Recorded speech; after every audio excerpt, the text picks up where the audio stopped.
way because I don't know how to keep the camera steady. I really liked driving when I first started driving because it was sort of like, I don't know, it felt like some time to sort of gather your thoughts or whatever. I don't know, there's something about like, maybe it's like a control thing. I don't think of myself as like a huge control freak, but like I think it's probably a little bit of a control thing. I think you're not passionate enough about cars to make a whole 10-minute project of just about cars. Do you think I need to like know about the way cars work? I think it'd be helpful. I don't know much about cars. I don't really know how they work or what kind of engine is better or worse or slower or faster. Basically, all that I know about my own car is that it is a 2011 Subaru Forester and it's white.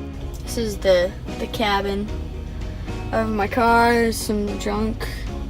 There's some pretty cold coffee that I'm probably still gonna drink because it's only from this morning. I thought my car was a really good choice when I bought it, but truly I don't even know if like a car person would consider it a really good car. Where does Subaru fall on the... Subarus are okay. The ones with the... Legacy? No. Outback. Crosstrek? That's all the Subarus. Baja! Baja. You want a Baja? I think they're so cute. I low-key also do. Okay, so for those who don't know, a Subaru Baja is a sedan and a pickup truck in one car for no reason. I think it's really cute. I don't know why. I just really think it's just because it's like kind of sincere and cute that they even made it. I know. I love your car, yes. It's roomy. Okay, I don't love your car. I'm sorry. A lot of the time I drive alone, which serves as a nice decompression.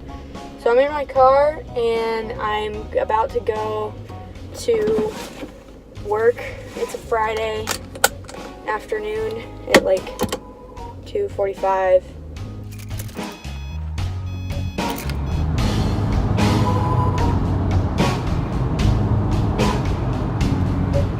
But I also like the social function of the car. A lot of my favorite memories from throughout my life are spending time with friends and family while we're in the car going somewhere else. B-Y-N! Yo! I can roll with quesadillas. I guess I can roll with quesadillas. Stop, Cleo. It's only better if it's simultaneous. Hiccup, Mommy, right? better hiccup. Right? Hiccup. It's a seizure, not a hiccup. Are they gone? Historically, in America, the car is a symbol of some of our favorite values. It makes us feel independent and individual and free. It gives us convenience and power, two things we're often willing to sacrifice illogical things for. Like cigarettes, we made American cars seem really cool, even though they're really dangerous. But of course, we figured out that cigarettes are totally dangerous and cars are totally safe. Just kidding. The car is one of those things that we've decided to ignore is super dangerous, and I'm guilty of it too. I feel super safe in my car, even though most of the days that I get in my car, it's probably one of the most dangerous things I do that day. The rate of driving-related deaths goes up every year, even though car safety technology improves. And then obviously on top of safety concerns, there's the issue of burning fossil fuels. Big picture concerns aside, the car continues to be a pretty integral part of my life. And when I ask my friends and family about it, they seem to agree. Will this be transcribed or? No, I'm probably gonna put the audio in. Okay, all right. But I'll make you look good. Okay, and what is it? Okay, so okay, okay. Yeah, dude. It was probably the most important event that happened in a high school career in Marion, North Carolina. In fact, the day that I turned 16, April 24th, 1986, I was allowed to take the entire school day off. And I went immediately to the DMV the moment it opened, and I got my driver's license, and I proceeded to just drive around all day. And then when my friend Lucy got out of school, I went to pick her up at her house, and we were going to take, a really important trip to the Pizza Hut down the street, which is where everybody went to sort of hang out. And I got to her home, and I picked her up, and her parents were on their porch having a cocktail. When I turned the car around, I slammed into the home itself. And it was so traumatic. Like, the home still has a dent in it. I drove by the other day. It was a great car, and I so regret that I wish I had hung on to it. So how did you feel about, like, when I first got my driver's license and was driving? Like, were you terrified? Terrified beyond terrified. It seemed to me, number one, that you were too tiny to actually fit in a normal automobile. And I couldn't believe that you could even reach it. I know. Yeah, I love it. How long is your commute to work? 33 minutes. And it's always been a joyful time. I mean, when I was first sort of starting out, and Grandpa William died, and I had this crazy company and these little kids, and my life was so chaotic on both ends. It was like that little 33-minute period was so delightful. Did you get your license right away? Oh, yeah. As soon as I could. And I passed the test. I was so nervous. And my lady was on the phone the whole time. She was just like, Susie, I need to pick up Jimmy from daycare. Can you do it? No? Okay, go. What's your favorite memory with your car? Do you have a favorite memory? Yes, actually. It was actually the first time I had just gotten my actual license. And my mom was like, take a loop around the block. And I had never driven without her. So it was low-key super, super scary because I was like, I'm driving by myself. And I just took the car around, and then I went super fast around a few curves, and it was actually really, really fun. Okay, how did you feel? Around a few curves. I felt free. I drive a 2002 BMW 3 Series. It's 325.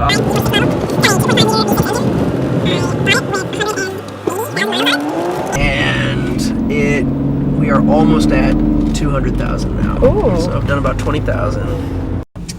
What are we doing? Oh, we're gonna go wash my car. Quick side, I love washing my car. It's gonna be cold as a bitch. I love washing my car. And now we leave? What do you think we would have gotten? The only people washing their cars right now are people who just committed serious felonies in their car. My first car, I bought from my dad on my 18th birthday. I bought it for $1 US.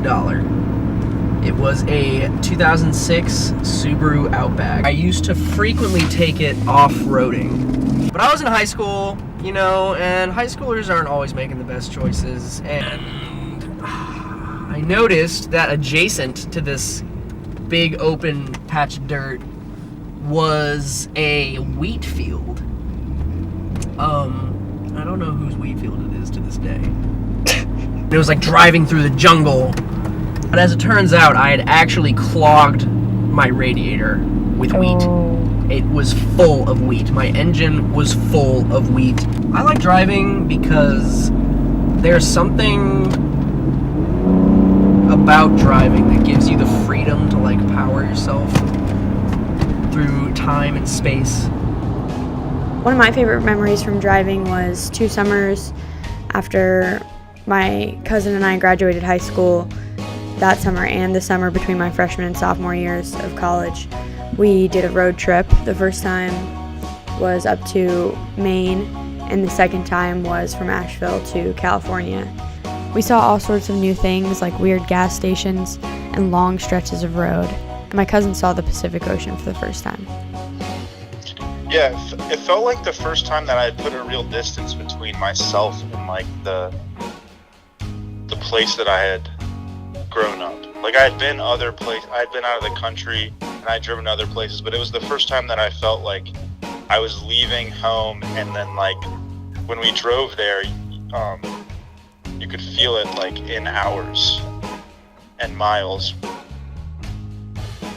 In talking to all the people that I talked to about their experiences with driving, and in my own experience, It seems that the common thread is that driving is a catharsis for when you don't feel like you're in control. Whether you're a teenager or graduating high school or a young mom, the act of driving is a surrogate for control. And even when I'm in my car with my hands on the wheel, it's a feeling I still can't quite always get my hands on.